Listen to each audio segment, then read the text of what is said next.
Este episódio foi criado usando inteligência artificial.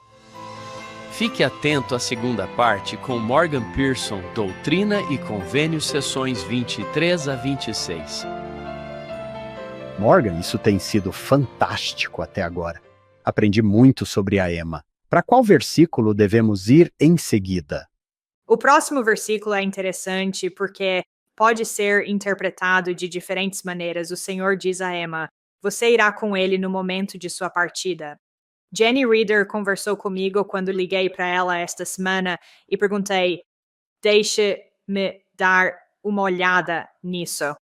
Uma das grandes perguntas que surgiram quando fiz a pergunta no Instagram foi: por que Emma não foi para o oeste? Depois da poligamia, essa foi a segunda pergunta mais feita. Jenny disse que acha que Emma levou muito a sério o versículo irás com ele no momento de sua partida e que, ao longo de sua vida, Emma tentou estar com Joseph sempre que possível. O corpo de Joseph estava em Nauvoo. A irmã Freeman também falou sobre isso no Inklings, o podcast que ela faz depois de seu discurso na Conferência Geral, e essa pergunta lhe foi feita. Acho que foi também a pergunta mais feita a ela. Ela disse que conversou com historiadores em preparação para seu discurso na conferência e que, ao conversar com eles, o principal motivo pelo qual Emma ficou foi porque Lucy não iria embora. Ela não estava em boas condições de saúde para partir e o corpo de Joseph estava lá em Nauvoo. E então a irmã Freeman disse: uma das coisas que acho mais bonitas é que essa é uma mulher que entendia o relacionamento de convênio, tanto o relacionamento de convênio com Deus. E então a irmã Freeman disse: mas eu adoro o fato de que seu relacionamento com Lucy e a ideia de deixar Joseph eram tão devastadores para ela que ela ficou. E o que aconteceu com isso? Nunca saberemos até que Emma volte e nos ensine. Acho que é importante ter em mente que havia coisas que mantinham Emma em Nauvoo. A Central de Escrituras fala sobre esse desejo que ela tinha de cuidar de Lucy Mack-Smith, que sabemos ser a mãe de Joseph, sua sogra, a convite de Brigham. Lucy discursou em uma conferência geral da igreja em outubro de 1845 e expressou seu desejo de viajar com os santos para o oeste, mas disse que sua saúde não permitiria que ela fosse, pois estava com a saúde debilitada e aleijada pela artrite. Lucy dependia do apoio de Emma e de suas próprias filhas, Catherine, Sophronia e Lucy, que também permaneceram na região pelo resto de sua vida. E eu adoro o fato de Lucy ter falado mais tarde sobre o cuidado de Emma com ela e ter dito que, em uma ocasião, por 5 noites, Emma nunca me deixou, mas ficou ao meu lado na cama a noite toda. Isso não era apenas uma desculpa para não ir para o oeste. Isso era algo que realmente significava muito para Emma. Penso que minha mãe cuidou da sogra nos últimos dias de sua vida, e acho que isso é algo que as noras fazem para cumprir uma responsabilidade para com a sogra. E Joseph não estava lá para cuidar dela, então ela sentiu que precisava ficar. Também gosto muito disso. No livro First, de Jenny Reader, ela diz que Emma foi visitada várias vezes por membros da igreja de Utah. Em uma dessas visitas, ela disse aos visitantes: vocês podem achar que eu não fui uma boa santa por não ter ido para o oeste, mas eu tinha um lar aqui e não sabia o que deveria ter feito lá. Acho que às vezes simplificamos demais a Emma e pensamos: bem, por que ela não foi para o oeste? Todos os outros foram para o oeste. Emma é um ser humano. E, se dermos um passo atrás e pensarmos: bem, como eu me sentiria se tivesse uma casa em algum lugar e não soubesse o que fazer, se o corpo de meu marido estivesse em Nauvoo e minha sogra em Nauvoo? Acho que talvez então a situação se tornasse um pouco mais complicada e complexa. É importante dar a ela a graça de fazer isso. Isso me ajuda muito a dar uma olhada no versículo 6. Ficarás com ele no tempo de sua permanência. Eu adoro isso. Posso entender que, embora ele estivesse enterrado, quisesse ficar perto dele, E o que é mais nobre do que cuidar de sua sogra quando a saúde dela está ruim? Portanto, vou me lembrar disso e estender a graça, como você disse, Morgan. Essa é uma ótima maneira de ver o versículo 6. Imagino, Morgan. Você não acha que provavelmente foi doloroso para ela ver seus amigos partirem? Mary Fielding, esposa de Hiram. Não acho que Emma esteja dizendo: bem, boa viagem para todos vocês. Tenho certeza de que é doloroso. Provavelmente nunca mais vê-los. Sim, deve ter sido uma coisa solitária. Mas se formos para o versículo 7, ele fala que ela foi chamada para expor e exortar os ensinamentos dos presidentes da igreja. Diz que Joseph esclareceu mais tarde que todas as irmãs deveriam buscar esse dom. Então, veremos o que significa esse dom. O que significa expor e exortar? No artigo sobre o qual falei, Jenny compartilhou comigo o seminário do qual participou sobre a seção 25. Ela escreveu: o Webster Dictionary de 1828 define expor como explicar, expor o significado, eliminar a obscuridade e interpretar, o que eu acho que é provavelmente o que pensaríamos sobre o significado de expor. Ela diz que isso faz de Emma uma teóloga, uma grande influência no próprio ministério de Joseph e no desenvolvimento da teologia dos santos dos últimos dias. Eu me pergunto como Joseph e Emma trabalharam juntos, ideias teológicas, mensagens ministeriais, doutrina e restauração. Não temos registro de suas conversas de travesseiro, mas será que as reflexões dela, mais do que as murmurações, poderiam ter influenciado os sermões dele, especialmente antes de ela se envolver mais publicamente com a Sociedade de Socorro? 12 anos depois, falaremos mais sobre os hinos mais tarde, mas acho que Emma provavelmente estava envolvida desde o início em mais de nossa teologia do que pensamos. Nossos hinos, obviamente, influenciam o que acreditamos, o que cantamos é o que acreditamos. Acho que ela estava envolvida nisso e, depois, na Sociedade de Socorro, ela também teve a oportunidade de expor publicamente as coisas para as irmãs da igreja. Jenny continua falando sobre exortar. Por outro lado, e essa foi a definição que achei realmente interessante, ela diz que é definido como encorajar, animar, aconselhar, incitar por palavras, animar para uma boa ação ou qualquer conduta louvável, ou curso de ação para estimular de alguma forma. Isso parece complementar seu encargo anterior de confortar o marido com palavras consoladoras de mansidão. Em seguida, ela fala sobre como uma irmã da Sociedade de Socorro disse que a irmã Smith, Emma e suas conselheiras haviam ministrado a ela e que ela havia sido curada. Acho que Emma passou a servir outras pessoas. Você a vê ministrando ao longo de sua vida de maneira discreta? Também acho que isso tem a ver com o que falamos antes, com a pergunta que a presidente da Sociedade de Socorro fez sobre a ministração. Como posso inspirar as irmãs de minha ala a ministrar? É nisso que Emma era boa. Ela era boa em fazer com que as mulheres assumissem seu papel e fizessem o que podiam, e isso talvez seja um pouco a qualidade única que ela tinha em sua época. Reconhecer sua voz e sua influência. E acho que isso veio da seção 25. Era algo que ela havia sido chamada a fazer, e isso a capacitou a fazê-lo. Adoro essas descrições. Na verdade, escrevi em minha margem esta lista. Ela deve ser uma consoladora, uma escriba, uma expositora e exortadora. E na página seguinte, veremos uma escritora, uma aprendiz, uma compiladora. Essa é uma ótima lista de como usar suas capacidades e dizer a ela o que ela pode se tornar. E adorei ter mencionado isso antes, pois acho que a seção 25 é o Senhor dizendo a Emma do que ela é capaz e do que ela pode se tornar. E mais tarde vemos a bênção que Emma escreve e que ela deseja do Senhor, e que eu acho que é quem Emma naquele momento, anos depois, estava aspirando ser.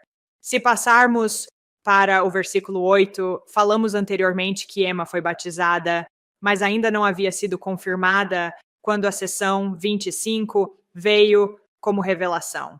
Oh, você tem uma mulher que foi batizada, sua confirmação ainda não aconteceu. Então, no versículo 8 está escrito: porque ele imporá as mãos sobre ti e receberás o Espírito Santo, e o teu tempo será dedicado a escrever e a aprender muito. Como alguém que adora escrever, mas que também se tornou uma péssima escrevente de diário, reler isso me pareceu um pequeno empurrãozinho do Senhor. O presidente Hinckley chamou a atenção para a frase sobre aprender muito e escrever. Ele disse que ela deveria dedicar seu tempo a aprender muito. Ela deveria escrever expressando seus pensamentos. Para vocês, mulheres de hoje, velhas ou jovens, gostaria de sugerir que escrevam, que mantenham diários, que expressem seus pensamentos no papel. Escrever é uma grande disciplina. É um tremendo esforço educacional.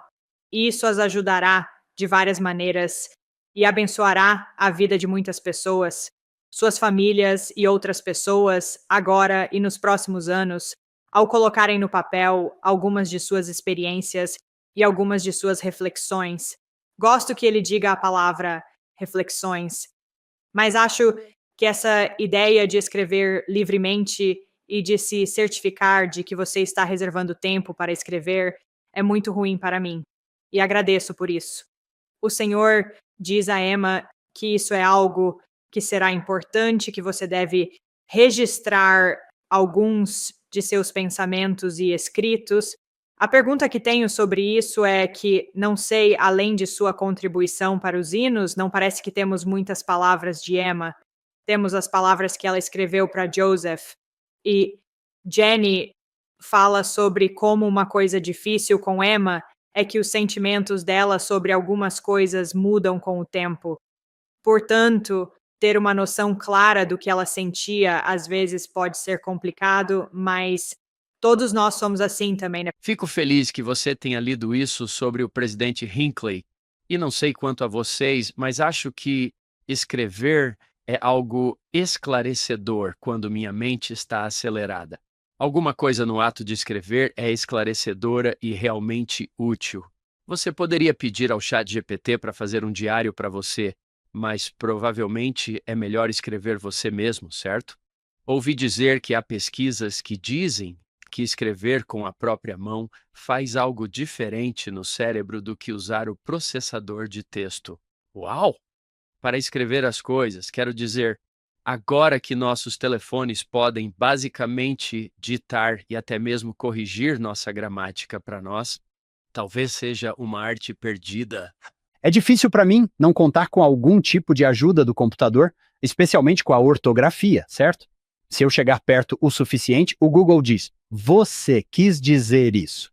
Você me conhece tão bem. É exatamente isso que você me conhece tão bem. Adorei o fato de você ter dito isso. Então, no versículo 9, vou apenas tocar rapidamente, mas depois quero voltar a esse pensamento. No versículo 9 está escrito: teu marido te sustentará na igreja. As pessoas têm discutido se isso está dizendo que José na igreja sustentará Emma ou se José apoiará Emma em seu chamado. Mas não há dúvida de que essas duas coisas são verdadeiras. Joseph cuidou de Emma e se certificou de que ela estava bem. Ele também apoiou Emma em seu chamado e lhe deu voz. Acho que era importante para ele permitir que ela tivesse influência e, como ela disse, algumas pessoas não gostaram disso. Agradeço o fato de Joseph ter visto em Emma o que ela era capaz de contribuir. Mas, passando para o versículo 10, quero abordar essa ideia de inteligência artificial. O nome desta lição do Vem e Segue-me é: deixa de lado as coisas deste mundo e busca as coisas de um mundo melhor. Acho que essa talvez seja uma das partes desta sessão que mais se aplica a nós hoje. Na semana passada, conversei com um amigo e estávamos falando sobre os cartões do Dia dos Namorados para nossos filhos. Eu estava dizendo que acho que há uma tendência real, especialmente entre as mulheres. Por isso, gostaria de saber o que Emma pensa sobre algumas das coisas que estamos enfrentando como mulheres hoje. porque há uma grande diferença, mas estávamos falando sobre cartões do Dia dos Namorados.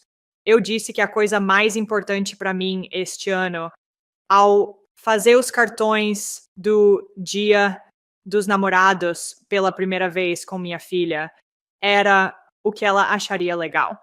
Então, criei essa coisa brega no Canva e foi isso.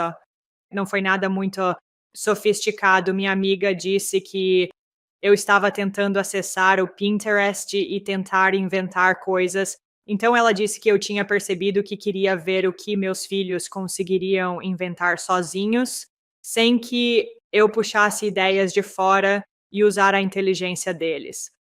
Ela me contou que recentemente deu uma aula para a turma do ensino fundamental de seu filho, que a convidou para compartilhar algo. Ela criou essa atividade e disse: fiquei tentada a usar o ChatGPT para criar algo para essa aula. E então ela pensou: não, quero ver o que posso fazer. E ela disse: esta é a parte que me fez parar. Ela disse: será que damos ao nosso cérebro a chance de trabalhar para nós? Ou estamos nos tornando tão dependentes dessas ferramentas que são ótimas quando usadas nas circunstâncias certas, como o Elder Bednar falou recentemente em seu devocional mundial? O objetivo dessas coisas é serem ferramentas, não se destinam a substituir a nós, nossos cérebros e nossos pensamentos, certo? Acho que esse versículo é particularmente importante. O que são as coisas deste mundo e como buscamos as coisas de um mundo melhor. O presidente Nelson, quando convidou as irmãs a estudar essa sessão, disse que parte desse esforço exigirá que vocês deixem de lado muitas coisas deste mundo. Às vezes falamos quase que casualmente sobre nos afastarmos do mundo com suas contendas, tentações generalizadas e falsas filosofias. Mas, para realmente fazer isso, é preciso examinar sua vida meticulosa e regularmente. Ao fazer isso, o Espírito Santo o alertará sobre o que não é mais necessário, o que não é mais digno de seu tempo e energia. Ao desviar seu foco das distrações mundanas, algumas coisas que parecem importantes para você agora perderão a prioridade. Você precisará dizer não a algumas coisas, mesmo que elas pareçam inofensivas. Por mais inofensivas que sejam, como ficar consumido por fazer com que seu filho pareça realmente ótimo ao embarcar e continuar esse processo vitalício, de consagrar sua vida ao Senhor, as mudanças em sua perspectiva, sentimentos e força espiritual o surpreenderão. Essa é uma promessa do presidente Nelson. E o manual nos convida a listar as coisas deste mundo que o Senhor talvez queira que deixemos de lado. Então, o meu convite, acho que para os ouvintes, seria apenas, e isso é algo que eu mesmo preciso fazer, pensar sobre o que importa e o que não importa. E por que faço as coisas que faço? Estou fazendo-as apenas porque é o que todo mundo está fazendo, ou porque sinto que é importante e sinto que é o que o Senhor quer que eu faça? Às vezes nosso desejo começa de um lugar totalmente puro, mas às vezes somos pegos no jogo da comparação e no jogo da mídia social. Acho que isso é muito importante. Irmã Oscarson, mais algumas citações. Na verdade, há outro versículo que foi o mais citado na Conferência Geral, mas houve algumas outras referências a ele na Conferência Geral. E, novamente, este é o índice de citações da Universidade de Brigham Young, que eu acho que é uma ferramenta muito subutilizada. Portanto, mais algumas citações de conferências gerais passadas que citaram esse versículo. A irmã Oscarson disse: suspeito que não podemos começar a imaginar quão magníficas são essas coisas de um mundo melhor. Sherrill disse: Cristo forneceu o padrão ao declarar antes do Getsêmani: eu venci o mundo. A única maneira de vencermos o mundo é vindo a Cristo. E vir a Cristo significa afastar-se do mundo. Significa colocar Cristo e somente Cristo no centro de nossa vida para que as vaidades e filosofias dos homens percam seu apelo viciante. Satanás é o Deus da Babilônia ou deste mundo. Cristo é o Deus de Israel e sua expiação nos dá poder para vencer o mundo. Se você espera glória, inteligência e vidas infinitas, disse o presidente Joseph F. Smith, deixe o mundo de lado. E eu adoro essa ideia de deixar o mundo ir embora. Morgan, qual foi o site que você usou para obter tudo isso? Esse foi o índice de citações da Universidade de Brigham Young. Sim, acho que já falamos sobre isso antes. É muito divertido explicar isso. Quando você explica para as pessoas, elas ficam tipo, o quê? É mesmo? Isso existe por aí? Então o site se chama scriptures.byu.edu. O aplicativo se chama Citação de Índice e precisa ser atualizado toda vez que há uma nova conferência geral. Mas, basicamente, você pode consultar qualquer versículo em qualquer uma das obras padrão, e se algum líder da igreja o tiver usado na conferência geral, ele aparecerá. E é muito divertido dar uma olhada nisso. Você vai para Moisés, primeiro versículo 39, por exemplo, e encontrará centenas de outros versículos. Uau, alguém já falou sobre isso? E é muito divertido dar uma olhada nisso. Mas sou muito grato pelas pessoas que fazem isso e que o atualizam a cada 6 meses. Eles têm muito trabalho a fazer depois de cada conferência geral, mas você pode encontrar as coisas mais recentes que foram ditas sobre qualquer versículo usando o índice de citações ou o site scriptures.yu.edu. Não custa nada. É uma ferramenta extraordinária. Você vai se divertir muito. Basta dar uma olhada. Sim, e se você quisesse ler cada um dos textos de doutrina e convênios, ele diz que há apenas 29.136. É isso. Você provavelmente conseguiria fazer isso em uma tarde. Bem, na verdade, eu estava olhando para ver, eu estava tipo, qual é o versículo mais citado desta sessão na conferência geral? E na verdade é o versículo 12. Falaremos sobre isso. Mas a última coisa que eu gostaria de mencionar antes de passarmos desse versículo, o presidente Hinckley disse: sinto que ele, o Senhor, não estava dizendo a Emma que ela não deveria se preocupar com um lugar para morar, comida na mesa e roupas. Ele estava dizendo que ela não deveria ficar obcecada com essas coisas, como muitos de nós costumamos ficar. Ele estava lhe dizendo para concentrar seus pensamentos nas coisas mais elevadas da vida, nas coisas da retidão e da bondade, questões de caridade e amor ao próximo, as coisas da eternidade nessa conversa. Não estamos dizendo que as coisas que importam para você não importam. Acho que todas essas coisas, muitas das coisas com as quais nos preocupamos, especialmente como uma nova mãe, eu sou mais preocupada e mais jogando o jogo da comparação do que provavelmente deveria. Adoro a ideia de realmente resumir as coisas ao que realmente importa. Parece que, da maneira como o senhor fala com Emma aqui, talvez isso seja algo com que as mulheres sempre lutaram. Como podemos ter certeza de que, em um esforço para cuidar de nossos filhos e de nosso marido, não estamos perdendo o foco das coisas mais importantes? Tenho duas reflexões rápidas. Uma é que a igreja tem 3 meses de existência. Você pode dizer que o Senhor vê o lugar para as mulheres nessa igreja. Versículo 7. E serás ordenada sob suas mãos para explicar as Escrituras e exortar a igreja, conforme te for revelado pelo meu Espírito. Adoro o fato de o Senhor ter dito logo no início que você terá um papel importante. Porque o Senhor nos disse anteriormente, Morgan, esta é a minha voz para todos. Versículo 16. Portanto, estou supondo que todas nós podemos assumir isso, que uma mulher na igreja deve fazer todas essas coisas. Eu só queria contar uma pequena história para vocês sobre o versículo 10. Ensinei recentemente na minha aula de Novo Testamento a parábola do semeador. John, você pode me ajudar aqui. Você tem a calçada e é difícil plantar um jardim na calçada. O lado da Bythway, certo? Sim, na beira do caminho, você tem o solo rochoso e depois tem esse solo com todas essas ervas daninhas. E as ervas daninhas consomem muitos nutrientes e toda a água e a planta simplesmente não consegue crescer. O solo é bom, mas há muitas outras coisas competindo pelo nosso tempo. Então, conversamos sobre isso em sala de aula e uma das ideias dos alunos foi excluir aplicativos do telefone. Aplicativos que são uma espécie de ervas daninhas que simplesmente tomam seu tempo e não dão nada em troca.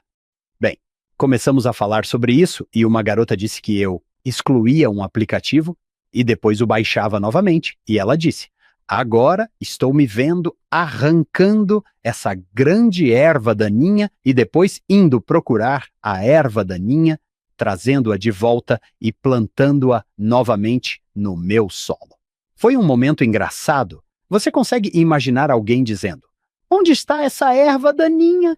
Tenho de ir buscá-la e trazê-la de volta para o jardim. Não me pergunte quantas vezes eu já fiz isso. Excluiu algo e depois o trouxe de volta. Sim, eu sou um clássico que apaga por alguns meses e depois baixa novamente. Eu sou um adicionador. Portanto, o primeiro passo é admitir que você tem um problema. Então, aqui estamos. Deixem de lado as coisas deste mundo. Fico feliz que você tenha mencionado essa parábola, porque nela algumas pessoas pensam: ah, não, e vão embora. E alguns se aproximam de Jesus e dizem: ei, por que você está ensinando em parábolas? E depois que ele cita o chamado de Isaías, ele diz: aqui está a interpretação. E observe que ele nomeia as ervas daninhas, os cuidados deste mundo, as coisas deste mundo e o engano das riquezas. Acho que na versão de Marcos está escrito cobiças de outras coisas.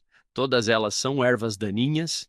Essa ideia de que as coisas deste mundo me fazem lembrar que o Elder Patrick Kieron veio à nossa estaca para reorganizá-la e contou uma história sobre armadilhas para macacos. Acho que eles esvaziam um coco ou algo assim. Eles enfiam a mão em um pequeno buraco, mas depois se agarram a alguma coisa e, ao fazê-lo, fazem um punho e não conseguem sair. O Elder Kieron foi tão bom que pediu a todos nós que refletíssemos sobre o que precisamos deixar de lado. A ideia das coisas deste mundo.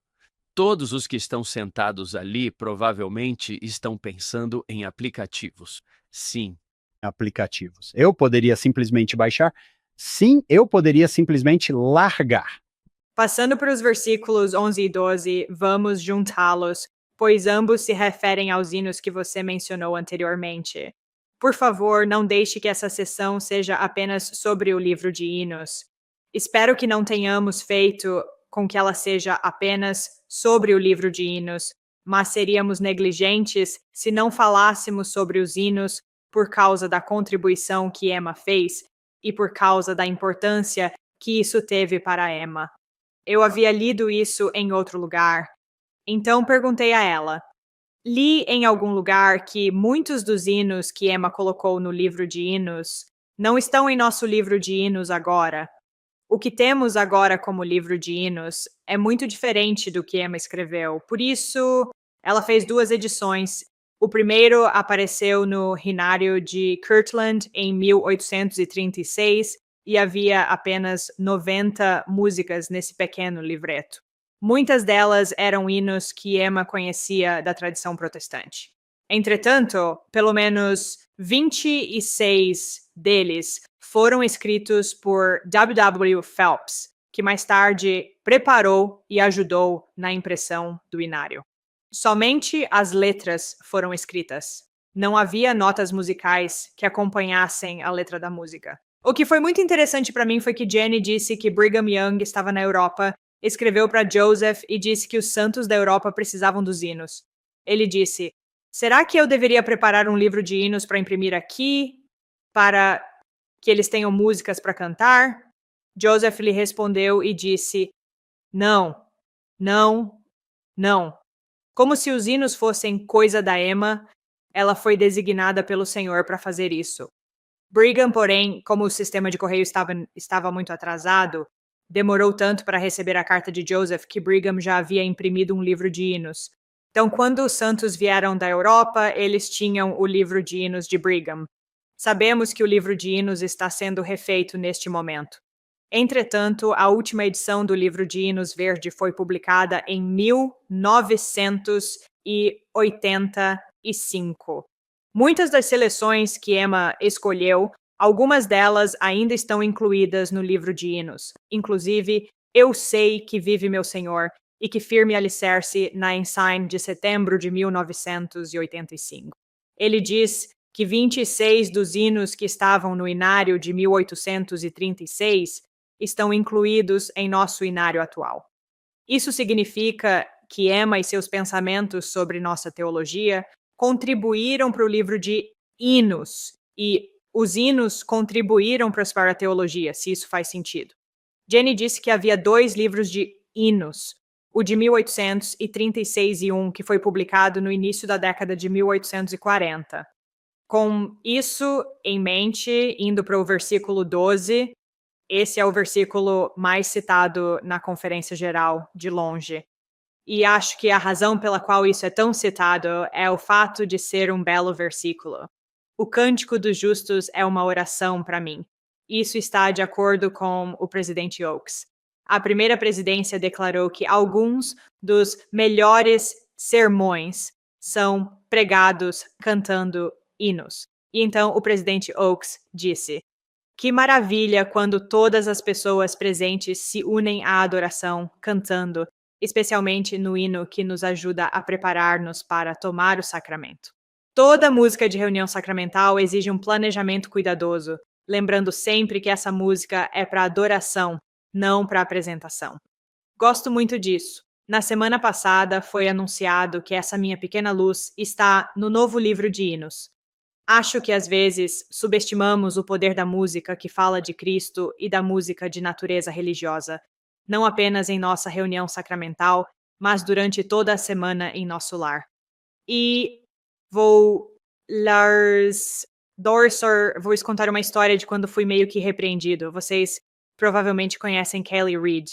Sim, Kaylee, eu a entrevistei anos atrás e disse a ela: adoro sua música, ouvi sua música durante toda a minha missão, agora adoro ouvi-la aos domingos. E ela disse: bem, por que você só ouve aos domingos? Eu respondi: bem, porque durante o resto da semana eu ouvia outros tipos de música. Essencialmente, ela disse: acho que é muito importante ouvir música que seja edificante e que fale de Cristo durante toda a semana. Não é só no domingo. Vou lhe dizer que realmente levei isso a sério. Comecei a tentar incorporar a música cristã em minha vida em outros momentos da semana.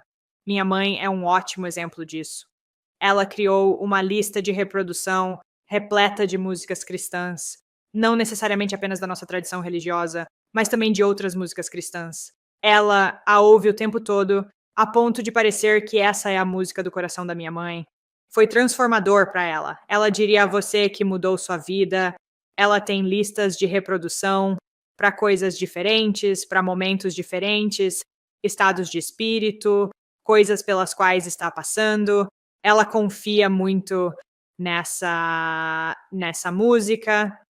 E tenho notado que em minha casa, com minhas filhas pequenas, bem, vou dizer isso com Emma, minha filha, tenho apreciado muito as pessoas que escrevem músicas primárias sobre Cristo, porque tenho visto que, quando tocamos essas músicas em nossa casa, elas convidam a um espírito diferente e acalmam Emma no carro. Isso sempre a ajudou a se acalmar e a dormir. Há muito poder em convidar músicas que testificam de Cristo para nosso lar. E tenho certeza de que vocês também já viram isso em seus lares. fico feliz que tenha mencionado sua mãe. Eu ia mencionar a minha. Minha mãe e eu tivemos a chance de falar em uma conferência de mulheres, graças à irmã do Hank. Seu discurso foi um princípio e versos de um hino. Um princípio e versos de um hino. Um princípio e versos de um hino. Ela era uma daquelas pessoas que não importava o que acontecesse, ou seja, você bate o dedo do pé em uma árvore. Ela tinha uma música sobre isso em algum lugar. Era incrível, mas esses eram uma grande parte de sua vida. Ela cantava no coro do tabernáculo. Eu adoro isso. Esse versículo realmente nos dá algo que talvez você não tenha pensado. Uau! Cantar é uma oração a Deus. A canção dos justos é uma oração. Certa vez, quando eu estava na missão, estava sentado no púlpito com meu presidente de missão e estava dizendo algo ao Elder Broderick sobre a próxima reunião. Algo que tínhamos que fazer. O presidente Smith, que eu amo, reverencio e adoro, o Elder Bythway, não pensaria em falar enquanto alguém estivesse orando, não é? Não, presidente, bem, o texto diz que o cântico dos justos é uma oração para mim. Eu pensei, ok, obrigado, presidente. Ok, não vou mais falar durante os hinos. Adoro isso, porque meu pai sempre pergunta: você está cantando? Cante. Ele é conhecido por entregar o livro de hinos com a página certa aberta. Acho que esse é um bom lembrete. Provavelmente não deveríamos estar conversando durante os hinos. Morgan, fico feliz por você ter mencionado o hino do sacramento, porque ele me fez pensar em um pequeno versículo em Marcos, capítulo 14, versículo 26. Isso se passa depois da última ceia, pouco antes de o Salvador ir para o jardim do Getsêmani. É muito simples, diz. E depois de cantarem um hino, saíram para o Monte das Oliveiras. Ali, o Salvador está se aproximando de seu sacrifício expiatório e eles cantaram um pouco antes. Bem, vejam o sacramento que cantamos pouco antes de comemorarmos o sacrifício expiatório. Talvez isso pareça um pouco brega, mas gosto de pensar em nós, sabe? Unindo nossa voz à daquele grupo. Quem cantou na última ceia? Esse é um pensamento muito bonito. Passando para o versículo 13, ele fala sobre apegar-se a convênios. Eu lhe diria que se há algo que passei a apreciar em meu trabalho, foi o valor dos convênios. Acho que se nós, como membros da igreja, realmente compreendêssemos o poder que está associado aos nossos convênios, o poder que vem por meio da expiação de Jesus Cristo, quando escolhemos nos unir a Ele ao fazer e cumprir convênios, reconheceríamos o quanto somos sortudos por sermos membros da igreja. Mas há uma nota de rodapé no discurso da irmã Freeman, na conferência geral, que eu adoro. Ela diz que encheu suas notas de rodapé. Portanto, todos deveriam dar uma olhada nas notas de rodapé desse discurso. Ela disse que a palavra convênio é de origem latina, e provavelmente vou estragar meu latim aqui, convenier, e significa literalmente uma união no contexto do sacerdócio. Um convênio é uma união ou um acordo entre Deus e o homem. Ele pressupõe que Deus e o homem se reúnem para fazer um contrato e concordar com promessas, estipulações, privilégios e responsabilidades. Em seguida, ela cita o Elder e a irmã Henlund em seu livro O Sacerdócio de Melquisedeque, Entendendo a Doutrina, Vivendo os Princípios. Eles disseram que um convênio feito dessa maneira é imutável e inalterável. Ele ancora a alma, cria um alicerce firme e seguro para as expectativas futuras. Naquelas atas da Sociedade de Socorro, uma das coisas sobre as quais ela fala repetidamente é a união. Quando entendemos os convênios e a ideia de nos unirmos, é a nossa união com Deus. E quando fazemos convênios com outra pessoa, com essa outra pessoa, acho que de muitas maneiras foi isso que tornou a poligamia complicada para Emma.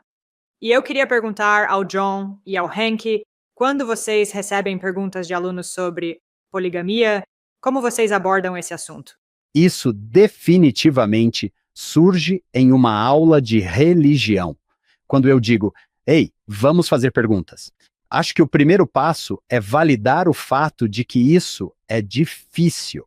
Não é fácil. Não é algo que você diga, vamos lá. Não tenho problemas com isso. Eu ficaria nervoso se um dos meus alunos dissesse que essa é a minha parte favorita.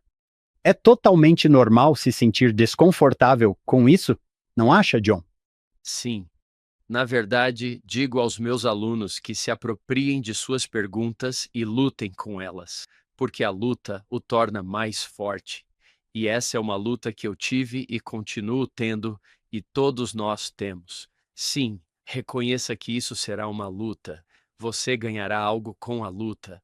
Lembro-me da nossa entrevista na sessão 132, há 3 anos e meio, com a doutora Kate Holbrook. Ela era simplesmente fenomenal. Aprendi muito com ela enquanto percorríamos aquela sessão e poderíamos colocar um link nas notas do programa. Infelizmente, Kate já faleceu. Foi maravilhoso. Ela articulou tudo muito bem. Você se lembra, John, de como ela queria ser justa? Ela foi cuidadosa em suas palavras. Ela entendeu como isso é sensível. Ela disse que, nas Escrituras, podemos todos concordar que o Senhor usa casamentos monogâmicos para realizar seus propósitos. E você e eu dissemos que sim, ela disse. Isso significa que todos os casamentos monogâmicos são exatamente o que Deus quer. E você e eu dissemos que não, definitivamente não. Então ela disse que, se nas Escrituras podemos concordar que o Senhor às vezes usa casamentos poligâmicos para cumprir seus propósitos, e você e eu dissemos que sim, e ela disse, e isso significa que todos os casamentos poligâmicos eram exatamente o que Deus queria, e nós dissemos que não. Foi um comentário simples, mas que me ajudou a pensar, tudo bem, esses são princípios que o Senhor usa, mas nem sempre são usados da maneira que Ele gostaria. Isso faz sentido? Faz todo o sentido. E acho que talvez seja por isso que é tão complexo, porque não é um princípio simples e fácil de entender. Vou perguntar aos alunos, vamos conversar sobre isso. Quais são algumas das coisas que vocês descobriram em sua luta? E isso tem sido útil porque adoro ver a fé dos alunos dizendo: sei que Deus vive, Jesus é meu Salvador. Vou responder a essas perguntas primeiro e depois vou lutar com algumas dessas coisas. E eles mencionam os versículos do livro de Jacó que dizem que se o Senhor disser, se eu levantar semente, darei ordens ao meu povo. Caso contrário, eles darão ouvidos a essas coisas. Vocês conhecem esses versículos. E isso dá uma espécie de propósito bíblico. Talvez o Senhor tenha em mente em alguns momentos. E não era o que ele queria para aqueles que estavam no livro de Jacó naquela época. É interessante notar que também reconhecemos que houve ocasiões em que os antigos patriarcas, como Abraão, Isaque e Jacó, fizeram casamentos plurais. Ok, por que isso poderia ter acontecido? Toda essa discussão é útil, mas não significa que não seja difícil. Sou grato ao Hank e ao Morgan por podermos tentar ser o mais transparentes possível, falar sobre isso e dizer o que estava acontecendo. E eu vi um podcast que Brian Hales faz. Acho que ele estava no A História da Igreja Innecessária. Eu diria ao pessoal do Sim, procurem saber o que os estudiosos fiéis estão dizendo sobre isso e acho que será útil. Se as pessoas quiserem obter mais conhecimento sobre o que estava acontecendo na época, o primeiro livro é um ótimo recurso e tem fontes meticulosas. Há recursos adicionais que podem ser usados como base, se você estiver interessado. Sim, Jenny é uma historiadora incrível. Ela é tão brilhante quanto parece. Gostaria de acrescentar mais 2 coisas que me vieram à mente. Uma delas é que, às vezes, levo meus alunos ao primeiro Nef 3. Vamos falar sobre o mandamento: não matarás, e aqui o Senhor diz a Nef para matar Labão. E você pode ver como Nef se esforça, porque ele está escrevendo isso décadas depois do fato e está quase se colocando no passado, dizendo: eu não queria fazer isso. Isso não é algo que eu queria. Ele luta para frente e para trás, como você disse, John. E então pergunto aos meus alunos: Nef é um profeta? Sim, ele pode fazer isso e ainda ser um profeta. Eles cresceram lendo Nef. Eles dirão que sim. E eu pergunto por quê? E muitas vezes chegamos à ideia de que o restante da vida de Nef nos diz que ele amava a Deus. Ele é sincero em guardar os mandamentos e que realmente acreditava, e eu confio nele, que esse era um mandamento de Deus. E então podemos pegar esse padrão e aplicá-lo aqui de forma que tudo na vida dessas pessoas nos diga que elas amam a Deus e que acreditam de todo o coração que isso vem de Deus e que eu confio nelas. Toda a fé cristã. Também precisamos, se acreditarmos nos antigos patriarcas e se acreditarmos que eles eram profetas, Certo? Era isso que Kate estava dizendo. Podemos todos concordar, já que acreditamos na Bíblia, que às vezes é assim? John, você se lembra de quando o Dr. Maclean Heward esteve conosco? Não desta última vez, para a primeira visão, mas há alguns anos, quando ele falou sobre quando nos ofendemos em nome de outras pessoas. Você se lembra disso? que ideia incrível! Acho que vou me sentir ofendido pelas pessoas de 200 anos atrás. Sim, e ele disse. Você se lembra, ele disse. Tenha cuidado, ele disse. Tenha cuidado. É bom ir em defesa das outras pessoas. Mas ele disse. Você está ouvindo as pessoas em nome das quais está se ofendendo? Você se lembra disso? Sim. O quê? O que eles estão dizendo? Sim. O que eles estão dizendo? Acho que não é comum, pelo menos em minha experiência, que as pessoas que se ofendem com isso, o que é compreensível, não tenham lido o que essas pessoas disseram. Elas simplesmente presumiram que sabiam como elas se sentiam. É por isso que aprecio pessoas como Jenny Reader, que foram ver o que essas pessoas disseram sobre suas experiências. Adorei o que você leu anteriormente, Morgan, que ela escreveu sobre Emma. Não estou tentando dizer que ela é toda essa perfeição ou tudo isso, mas todos nós somos complexos.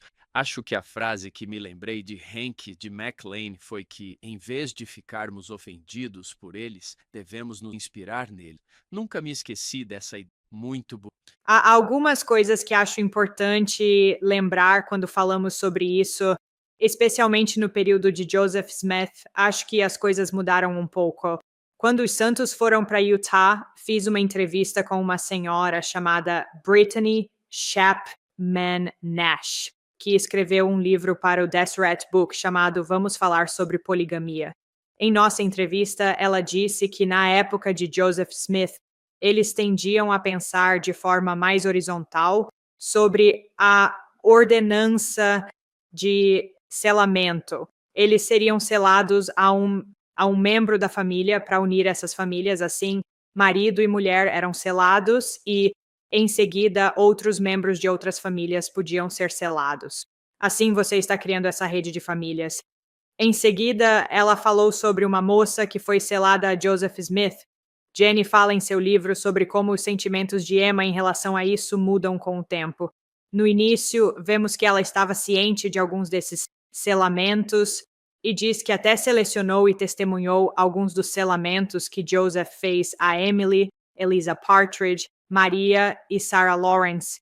Diz que ambas eram irmãs que ficaram órfãs e moravam com a família Smith, e que Emma pode ter visto isso como uma extensão da família sob o convênio abraâmico. Mas havia outros que eram para Emma, diz Jenny. Emma deve ter passado por uma grande confusão. As revelações anteriores de Joseph definiam o casamento entre um homem e uma mulher.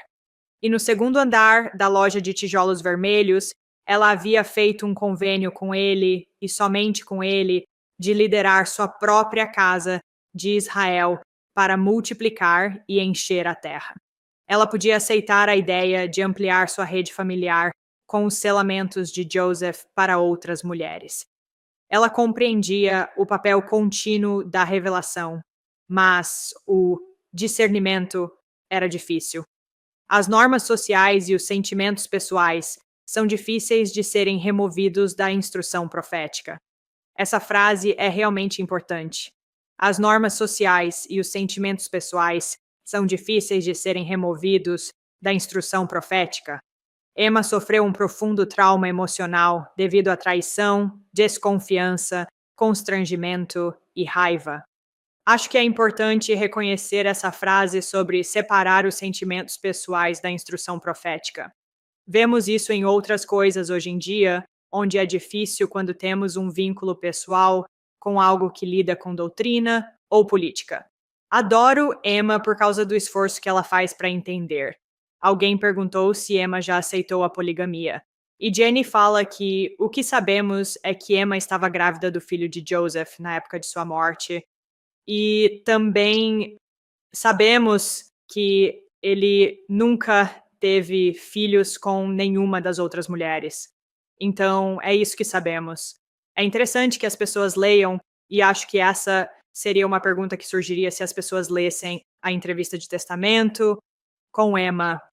Ela é questionada diretamente por seus filhos se Joseph já havia praticado a poligamia. E eu perguntei a Jenny, eu disse, ok.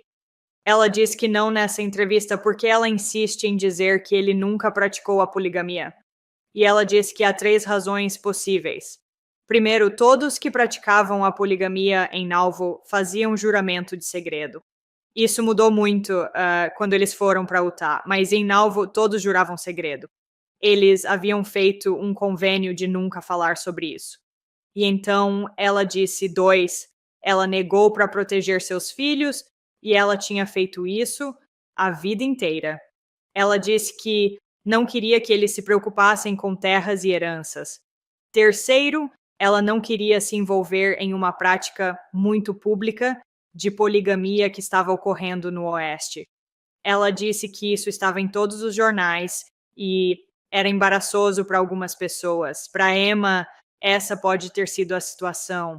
Mas eu queria ler, se não se importar, Hank, quando você me procurou, acho que foi porque leu um artigo que escrevi para a Vida Sud, e essa foi a última vez que estudamos Doutrina e Convênios 25 no Vem e Segue-me. Portanto, foi há 4 anos. Fiquei muito impressionado com a humanidade de Emma. Sinto que na época expressei em palavras, provavelmente melhor do que agora, o que sinto pela Emma em relação a esse tópico. Portanto, se não se importarem, gostaria de ler um pouco desse texto.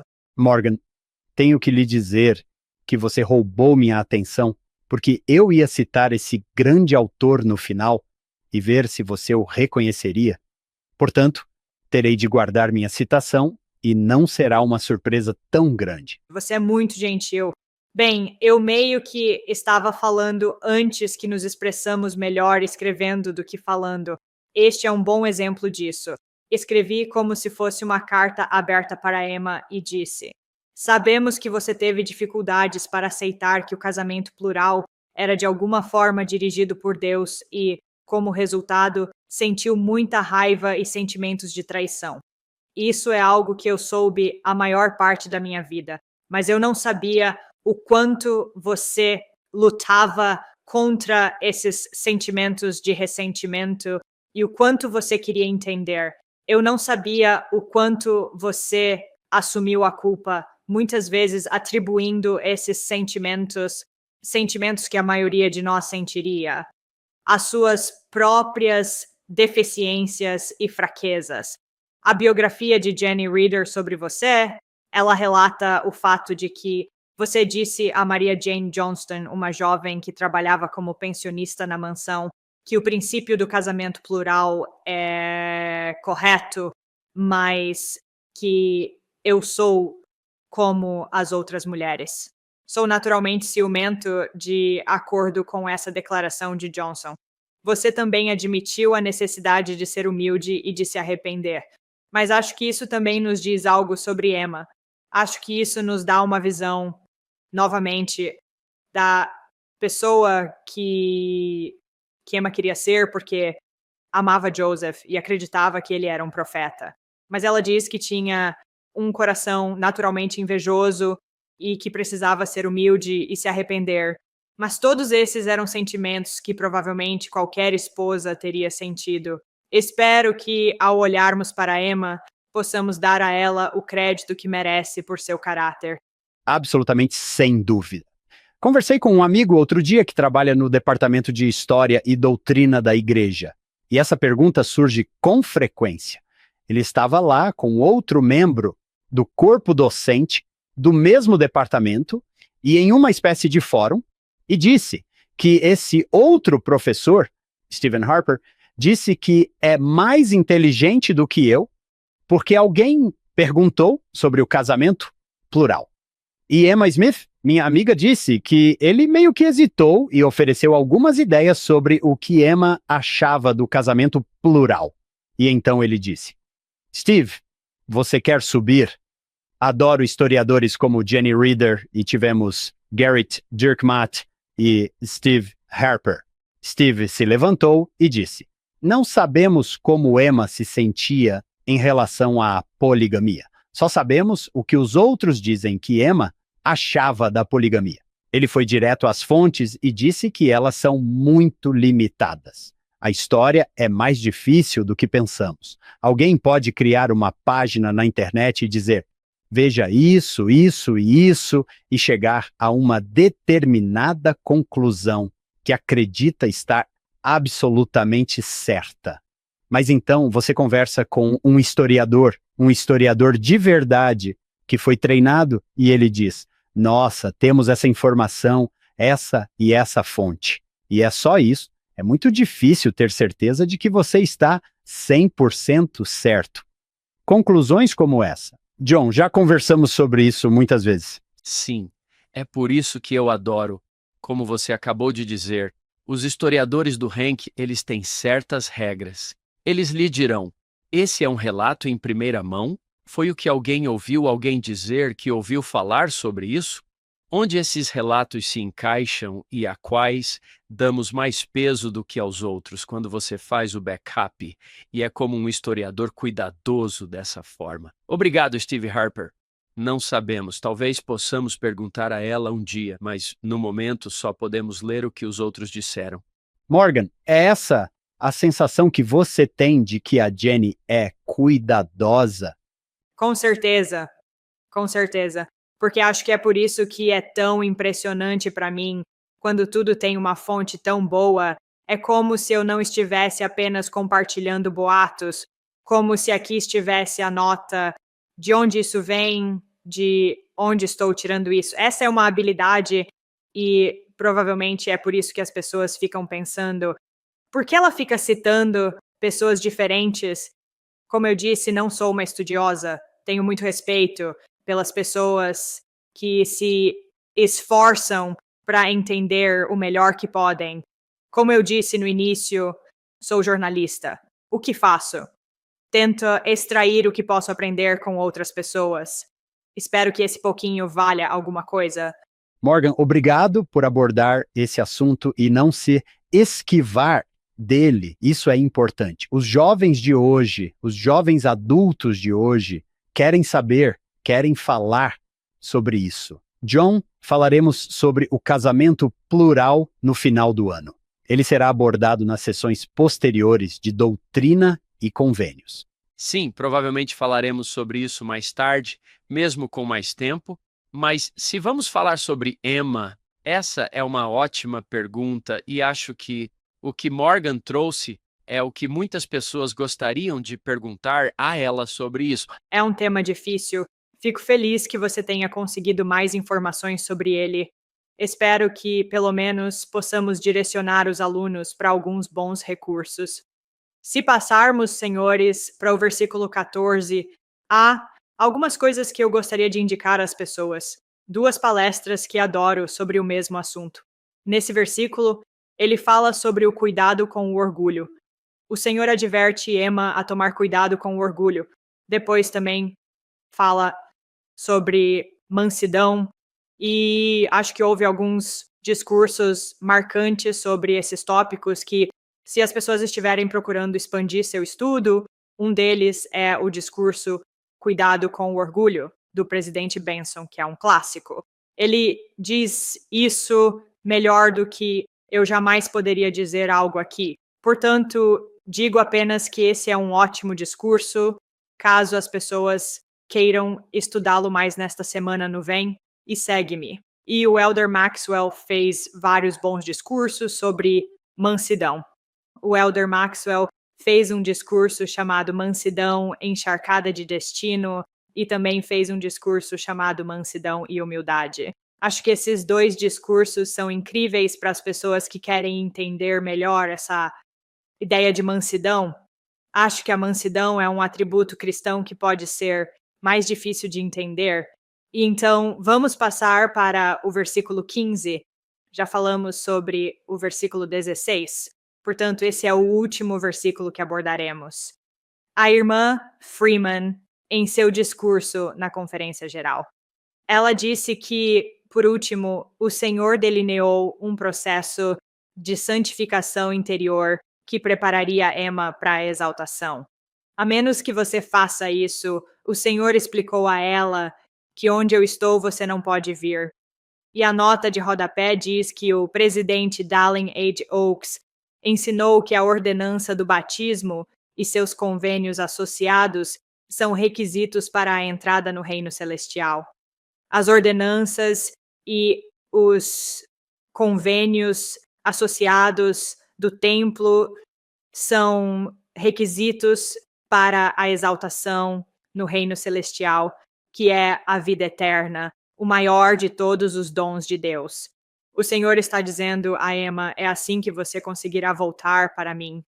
Essencialmente, as Escrituras dizem que esse é o trabalho do Senhor e sua glória.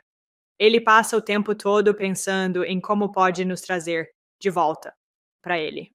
Acho que ele estava dizendo a Emma, é assim que você voltará para mim. Voltando a algo que acredito ter citado no início de nossa conversa, a irmã Freeman continua. Se lermos a seção 25 com atenção, descobriremos uma importante progressão acontecendo. Emma passaria de filha no reino a dama eleita e a rainha. E as ordenanças do sacerdócio de Melquisedeque, combinadas com o cumprimento de suas promessas de convênio, aumentariam sua companhia com o Espírito e com os anjos, capacitando-a a navegar em sua vida com orientação divina. Acho que essa progressão é importante. Acho que é importante pensarmos em nós mesmos e em nosso próprio progresso, e também nos outros ao nosso redor para permitir que outras pessoas tenham a capacidade de progredir. Como falamos ao longo dessa discussão, acho que temos de permitir o progresso da Emma. Não podemos julgar as pessoas ao nosso redor. E o Senhor está dizendo a Emma o que ele vê nela, que é uma rainha em seu reino. Morgan, eu adorei isso. O que você fez foi nos mostrar Emma Smith. Nos conduziu através de sua vida e seus sentimentos. Foi simplesmente maravilhoso. Eu tenho uma história. Não sei se algum de vocês já ouviu. Há uma história de que Joseph F. Smith, filho de Hiram, a caminho de uma missão na Inglaterra, parou em Nauvoo. É a primeira vez que Joseph F. Smith retorna a Nauvoo desde que saiu de lá quando era apenas um menino. Emma Smith o reconhece imediatamente e diz: eu o reconheceria em qualquer lugar. Ela continua dizendo que Joseph F. era parecido com seu pai, Hiram. Quando Joseph F. estava indo embora, ela disse algo como: você vai ficar vagando? Que era uma frase para o trabalho missionário. E ele disse muito disso antes de voltar para casa. E então, Emma perguntou: você gosta disso? E ele disse: para ser sincero, eu preferiria estar em casa. Esse é um momento missionário, certo? Disse ela com lágrimas nos olhos. Um dia, espero que todos nós possamos ficar em casa com nossas famílias. Neil L. Anderson disse que, seja nesta vida ou na próxima, tudo será corrigido. Adoro essa história, Hank, porque sinto que ela nos dá o desejo de estar em casa com sua família. Não deveria ser algo muito grande para se pedir. Isso faz sentido. Sinto que isso é uma coisa tão pequena que é tudo que o tio Emma queria. Acho que aqui é importante reconhecermos os sacrifícios que foram feitos por tantas pessoas para que tivéssemos o evangelho que abençoa a nossa vida hoje. Sim, continuamos a fazer sacrifícios como membros da igreja, mas não sei se algum dia entenderemos de fato os sacrifícios que foram feitos pelas pessoas da época de Emma. Isso foi muito, muito bonito. Hank, você não tem um autor favorito que também tenha dito algo sobre isso de uma maneira muito bonita? Sim, E Morgan roubou minha atenção antes para esse grande momento. Então, foi isso que li quando estava pensando na convidada para essa lição muito importante sobre Emma. Eu já tinha ouvido falar de Morgan antes, escutei-o tudo dentro. Ela escreveu isso. Lembro-me de lê-lo pela primeira vez e pensei que era exatamente isso que muitos de nós diríamos. Então, Morgan, vou citá-la para você. Você disse: Emma, suas impressões digitais estão por toda a igreja. Elas são vistas na Sociedade de Socorro, a organização da qual você foi a primeira presidente, que hoje é a maior organização de mulheres do mundo inteiro. Elas são vistas nos hinos da igreja, que o coro do tabernáculo, um dos coros mais famosos do mundo, tem apresentado em todo o mundo. Suas impressões digitais são vistas quando as mulheres exortam e ensinam algo que permanece incomum em muitas religiões e em muitas partes do mundo. Temos orgulho de quem somos e de que vocês vieram antes de nós. Agradecemos a você por pavimentar um caminho que às vezes era sem dúvida traiçoeiro, assustador, solitário e confuso. Emma, não sabemos como você conseguiu, mas acho que falo por milhões de pessoas em todo o mundo quando digo que estamos muito felizes por você ter conseguido. Morgan Pearson. Esse é um ótimo texto. Você é muito gentil. Fiquei emocionada ao ouvi-la ler. Sou grata por ter me pedido para fazer isso, porque preparar aquele podcast e escrever aquele artigo há 4 anos foi realmente impactante para mim com essa sessão de doutrina e convênios. E porque você me convidou para fazer isso, sinto que tive uma experiência diferente com Emma desta vez. Não consigo pensar nela sem sentir emoções ternas. E dessa vez, há 4 anos, eu não era mãe. Então, pensando na Emma e em tudo o que ela passou com seus filhos, e como mãe e esposa, sinto muito mais gratidão do que naquela época. Jenny fala na introdução de seu livro, ela diz a Emma por fazer parte de meu anfitrião celestial, assim como eu fiz parte de seu anfitrião terreno.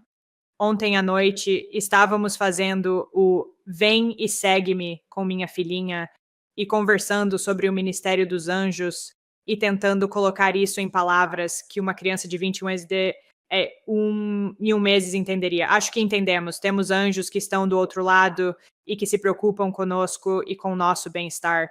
Devemos nos preocupar com eles e com sua reputação, com as coisas que são ditas sobre eles, e devemos proteger seu bom nome.